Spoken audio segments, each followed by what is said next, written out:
नमस्कार दर्शक बंधु मु प्रदीप आपण मानक स्वागत करुच्ची आज आउ एक नुआ भिडियो ओडिशार जो भाई भौणी मैंने वर्तमान धान मंडी पंजीकरण करने समिति फॉर्म दाखल करिसेंती भिडियोटी बहुत गुरुत्वपूर्ण अटे। राज्य सरकार तरफ धान मंडी पंजीकरण जो नुआ नियम अनुसार एग्रीस्टॉक फार्मर आईडी को बंद कलापर वर्तमान समस्त चाषी भाई भौणी मैंने समिति को जाई जहाँकि धान मंडी पंजीकरण कराउछंती। तेणु धान मंडी पंजीकरण कला बेले आपण माने जानिथिबे वर्तमान सरकार तरफ पूर्वर जमिति आपण माने मंडी पंजीकरण करने समय आपण मानकर जो बैंक रे खाता अच्छी से बैंक रो डिटेल्स लिखापी पड़ूला किंतु वर्तमान फॉर्म फिलअप सरिबा समय आपण मानकर सेठी डिटेल्स लिखै दउची आपण मानकर जो बैंक रे डीबीटी एक्टिव अच्छी बा आपण मानकर ई-केवाईसी कंप्लीट अच्छी और डीबीटी एक्टिव अच्छी से बैंक अकाउंट को आपण मानकर टंका जीवो। किंतु एइटी गोटे बहुत बड़ समस्या रही जदि आपण मानकर आईपीबीबी बा India post payment bank Airtel payment bank एवं एसबीआई हो बा जेकोसी बैंक रो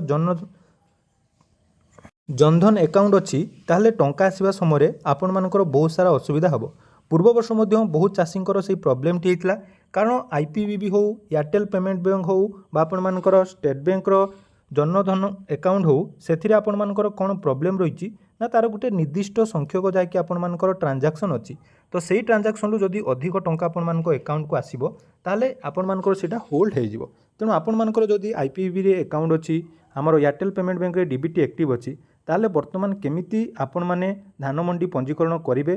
पंजीकरण करने पूर्वर आपण माने कौन कले आपण टंका बैंक अकाउंट को आसीपर आसतु से विषय में आपण मानक डिटेल्स कहबी। ता पूर्वर जदि चैनल को प्रथम थर विजिट करछंती वीडियो को लाइक करेंगे चैनल को सब्सक्राइब करने सहित पाखरे थिबा बेल आइकन को क्लिक करी ऑल ले सेट करदेवे। सर्वप्रथम देखंतु जो आपण मानकर टंका आसीबा कथा कह जाउची आपण माने निहाती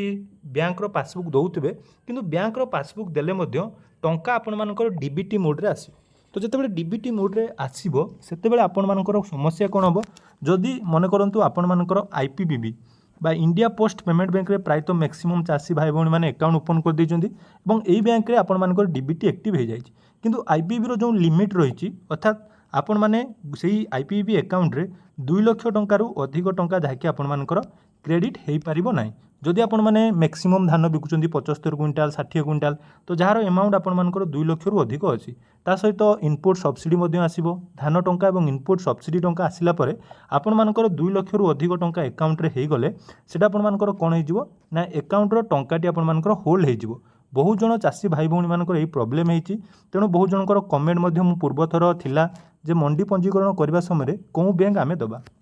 देखंतु आईपीबी कोनोसी आमर प्रॉब्लम नाही। आईपीबी जदि आपण मानकर अकाउंट अच्छी ताले आपण मानकु गुटिए काम केवल करिया पई पड़िबो मंडी रे धान बिक्री करिबा पूर्वरु मन रखंतु वर्तमान जदि आपण माने रजिस्ट्रेशन करई दैचंती किछि प्रॉब्लम नाही आईपीबी रे आपण मानकर टंका आसीबो किंतु ता पई आपण माने कोन करिवे ना जेतेबेले धान बिक्री हबो मंडी रे धान बिक्री करिबा पूर्वरु आईपीबी सहित आपण मानकर इंडिया पोस्ट पेमेंट बैंक सहित आपण मानकर पीओएसबी गोटे नाली कलर खाता आपण माने देखिथिबे तो सेही पीओएसबी अकाउंट आपण मानको आईपीबी सहित लिंक करिया पई पड़िबो। जदि आपण माने लिंक करि दउचंती ताले आपण मानको बेनिफिट कोन देखंतु कहूची ना आईपीबी रे आपण माने जदि निज ग्रामांचल रे जो पोस्ट ऑफिस अछि सेठी अकाउंट उठुचंती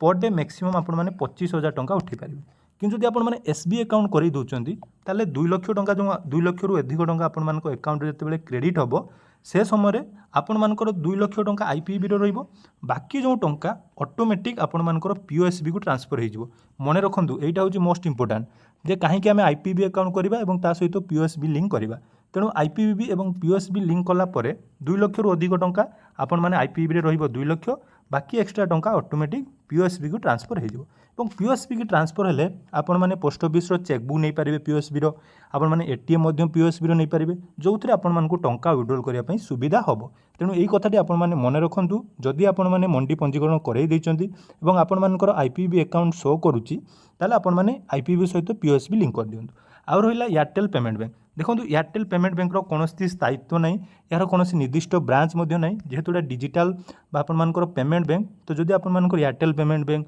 बा जे कोनोसी पेमेंट बैंक अछि सेथिरे आपण माने कोन करंतु ना तार डीबीटी कैंसल कर दियंतु अर्थात डीबीटी अनेबल करिकी आपण माने आउ गोटे बड़ अकाउंट जमीक आपर एसबीआई हो जेकोसी गोटे अकाउंट आपण पाखे अच्छी सहीटा आपण मैंने जोटा कि डीबीटी एक्टिव कर दिंतु ना टंका आसला बहुत हैरान हे बहुत चाषी गत वर्ष हैरान होती तेणु जो मैंने आम सहित जोड़ी रही से विषय में आपको पूर्वर सचेतन करदेली ता सहित जदि आपर जनधन अकाउंट अच्छी जानते जनधन अकाउंट जोटा जीरो अकाउंट आम एसबीआई हो जेकोसी बैंक में अच्छी प्रायतः एसबीआई मैक्सिमम लोकंर आपर जीरो अकाउंट अच्छी तेणु से सब अकाउंट को आपण कौन करूँ बर्तमान अपग्रेड कराई दिंतु जदि बर्तमान आपण मैंने धान मंडी बिक्री कर मंडी में पंजीकरण सरई